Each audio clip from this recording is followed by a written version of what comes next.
Hello students, I hope कि आप सब स्वस्थ होंगे।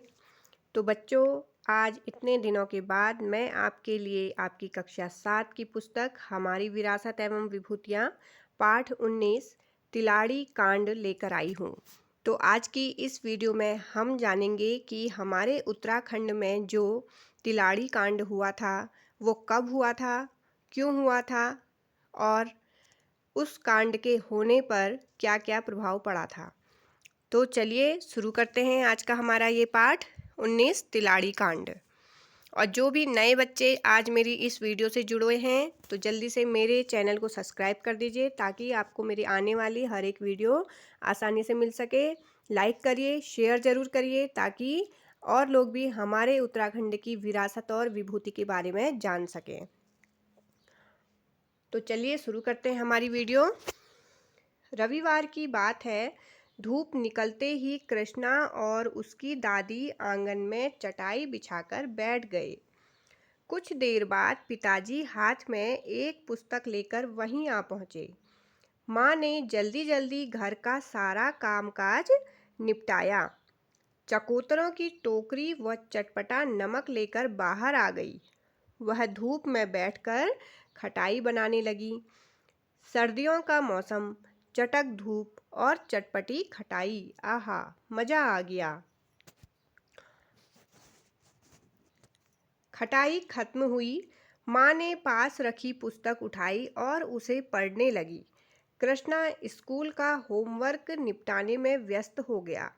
कुछ ही देर बाद उसकी नज़र माँ के चेहरे पर पड़ी। उनके चेहरे पर उसे एक अजीब सी उदासी नजर आई। उसे कुछ समझ नहीं आया। उसने माँ से पूछा, माँ सब ठीक तो है ना? आप एकदम से इतनी उदास क्यों हो गई हैं? माँ कुछ कह पाती उससे पहले पिताजी बोल पड़े। वह घटना ही ऐसी थी, जो पढ़ता है उदास हो ही जाता है। उसे फिर भी कुछ समझ नहीं आ रहा था।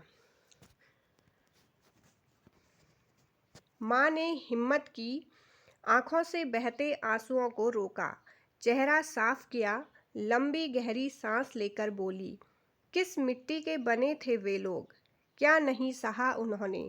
कितने साहसी और मेहनती थे वे, पढ़ सुनकर ही गर्व होता है।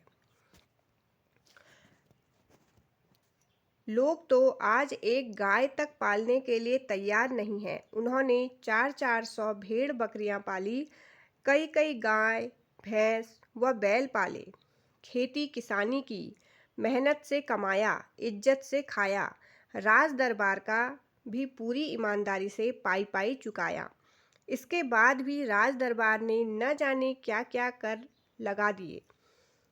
पशुओं पर कर, फसलों पर कर, लकड़ी काटने पर कर, चरान चुगान पर कर, खेती किसानी पर कर, छूट प्रथा पर कर आदि। जंगलों की मुनारबंदी कर दी, जंगल जाने पर रोक लगा दी। तो बच्चों देखिए, इस पाठ में बताया गया है कि पहले के लोग कितने साहसी थे, निर्भीक थे और अपने कामकाज से ही अपने घर का भरण पोषण करते थे, मेहनत मजदूरी करते थे। और देखिए कितने सारे वो जानवर वगैरह पालते थे, खेती वगैरह का कार्य करते थे और मेहनत से वो काम करते थे।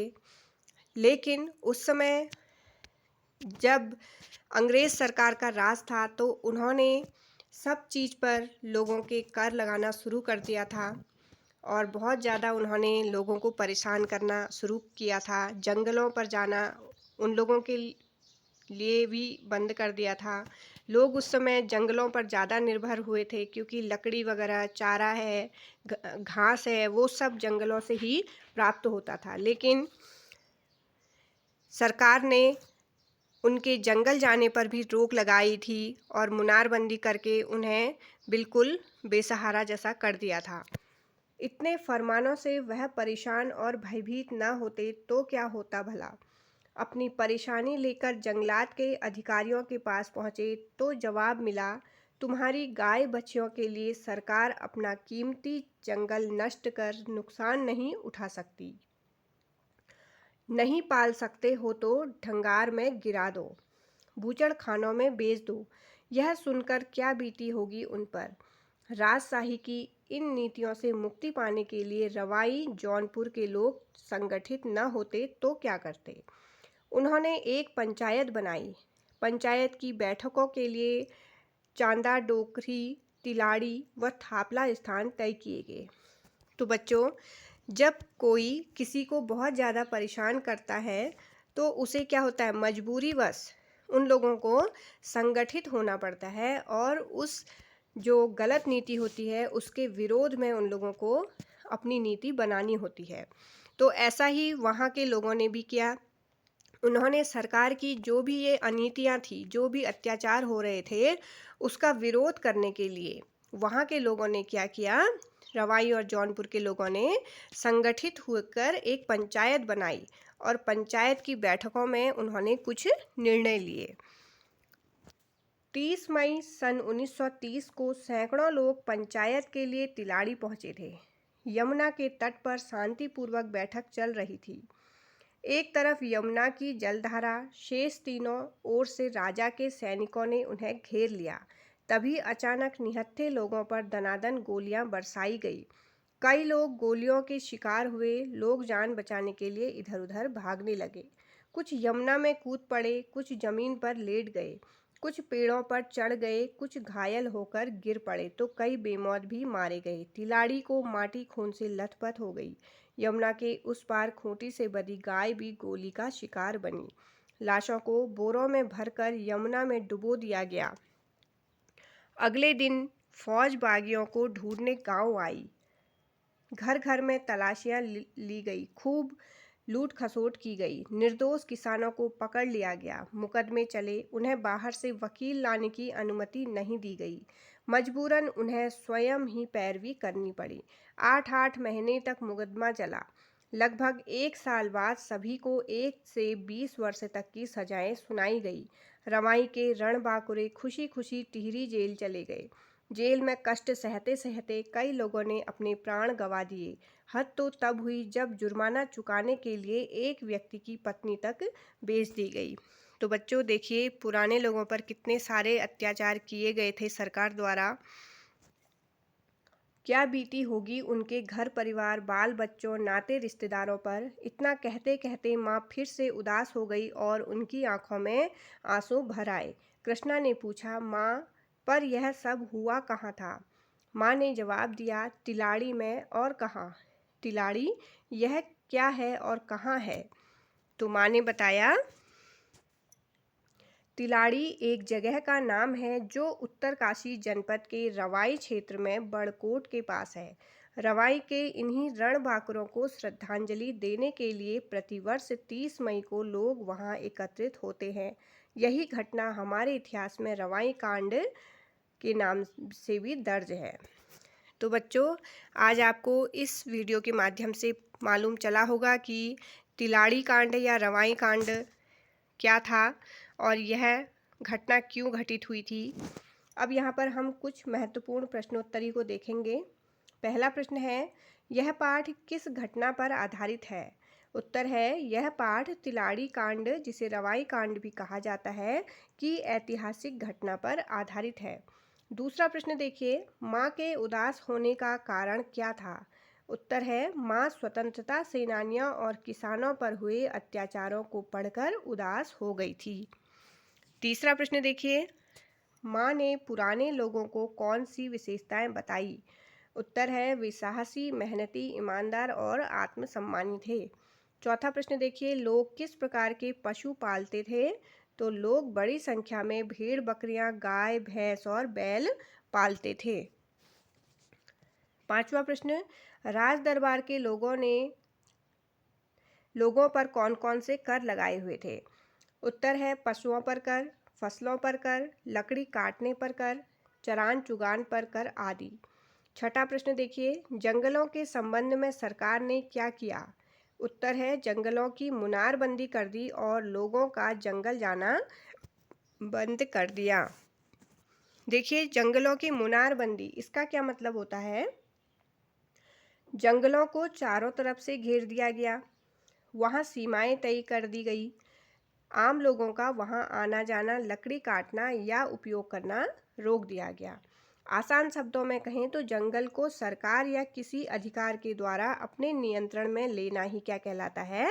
मुनारबंदी। 7वां प्रश्न देखिए बच्चों, जब लोग जंगलात अधिकारियों के पास गए तो उन्हें क्या उत्तर मिला था? कहा गया कि सरकार जंगल नष्ट नहीं कर सकती, पशु पालना हो तो पालो, नहीं तो बेच दो। और आप सबको पता है कि पुराने लोगों का जो जीवन था वो केवल किस पर निर्भर करता था? जंगलों पर और पशुओं पर। 8वां प्रश्न देखिए, लोगों ने अत्याचारों से मुक्ति पाने के लिए क्या किया? उत्तर है लोगों ने एक पंचायत बनाई थी। 9वां प्रश्न, पंचायत की बैठक के लिए कौन कौन से स्थान तय किए गए? उत्तर है चांदा डोखरी, तिलाड़ी और थापला। 10वां प्रश्न देखिए, तिलाड़ी में पंचायत कब हुई थी? तो 30 मई सन 1930 को। 11वां प्रश्न, पंचायत कहाँ आयोजित हुई थी? वो यमुना नदी के तट पर आयोजित हुई थी। 12वां प्रश्न देखिए, पंचायत के समय राजा के सैनिकों ने क्या किया? उन्होंने निहत्थे लोगों को चारों ओर से घेर लिया। 13वां प्रश्न, सैनिकों ने लोगों पर क्या अत्याचार किया? तो अचानक से क्या करा? गोलियां चला दी। 14वां प्रश्न, लोग जान बचाने के लिए क्या करने लगे? उत्तर है कुछ यमुना में कूद गए, कुछ जमीन पर लेट गए और कुछ पेड़ों पर चढ़ गए। 15वां प्रश्न देखिए, तिलाड़ी की धरती का क्या हाल हो गया था? तो उत्तर है तिलाड़ी की धरती खून से लथपथ हो गई थी। 16वां प्रश्न, निर्दोष पशुओं के साथ क्या हुआ?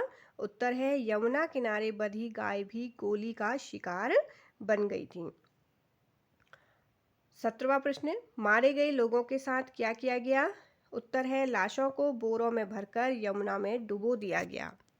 कितना सारा अत्याचार उन्होंने किया था। 18वां प्रश्न देखिए, घटना के बाद सेना ने क्या किया? उत्तर है गांव-गांव जाकर तलाशी ली और लोगों को पकड़ा। 19वां प्रश्न, किसानों पर मुकदमे कैसे चलाए गए? उत्तर है उन्हें बाहर से वकील लाने की अनुमति नहीं दी गई। 20वां प्रश्न, मुकदमे कितने समय तक चले? तो लगभग 8 महीने से 1 साल तक। 21वां प्रश्न देखिए, किसानों को कितनी सजा दी गई थी? 1 से 20 वर्ष तक की उन्हें सजा दी गई। 22वां प्रश्न, कैदियों को कहाँ भेजा गया? तो उन्हें टिहरी जेल भेजा गया था। 23वां प्रश्न, जेल में क्या स्थिति रही? उत्तर है कष्ट सहते सहते कई लोगों की मृत्यु हो गई थी। 24वां प्रश्न देखिए, जुर्माना वसूलने के लिए क्या अमानवीय काम किया गया? उत्तर है एक व्यक्ति की पत्नी तक बेच दी गई। 25वां प्रश्न, तिलाड़ी कहाँ स्थित है? तो ये उत्तरकाशी जनपद के रवाई क्षेत्र में बड़कोट के पास स्थित है। अगर आप में से कोई बच्चे तिलाड़ी से इस वीडियो को देख रहे हैं तो वो कमेंट बॉक्स में ज़रूर बताइएगा। मैं आगे जल्द ही इससे आगे का जो चैप्टर है वो आपके लिए लेकर आऊँगी। मिलते हैं मेरी नेक्स्ट वीडियो में। तब तक के लिए जय हिंद, जय उत्तराखंड। Bye bye.